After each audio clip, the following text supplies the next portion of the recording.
అంటే ఈరోజు అందరూ గతంలో దీనికంతా కూడా ఓకే చేసినారు, ఈ బిల్లును అందరూ సమర్థించారు. కాబట్టి భవిష్యత్తులో కూడా దీన్ని ఇంప్లిమెంట్ చేయడానికి కూడా సహకరిస్తారు.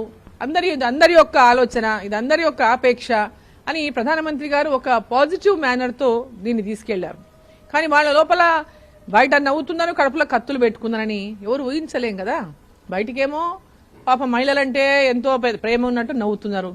మహిళా రిజర్వేషన్లకు మద్దతు ఇస్తున్నామని చెప్తున్నారు. మళ్ళీ మహిళా రిజర్వేషన్ మద్దతు ఇస్తున్నామంటున్నారు. ఎక్కడ ఇస్తున్నారు మద్దతు? మద్దతు ఇచ్చుంటే ఈరోజు బిల్లు మన పాస్ అయ్యి ఉండేది కదా.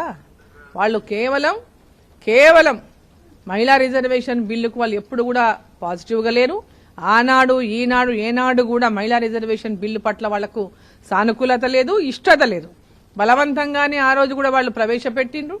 23లో కూడా బలవంతంగానే ఎన్నికల ముందు కాబట్టి ఏదో నష్టపోతామనేటటువంటి విధంగా వాళ్ళు ఆ రోజు బిల్లుని మద్దతు తెలిపిండ్రు. దాని పర్యవసానం కూడా చూసిండు, వాళ్ళకి మద్దతు వచ్చింది మహిళల నుంచి కొన్ని సీట్లు, అంతకంటే కూడా సీట్లు పెరిగినాయి కదా.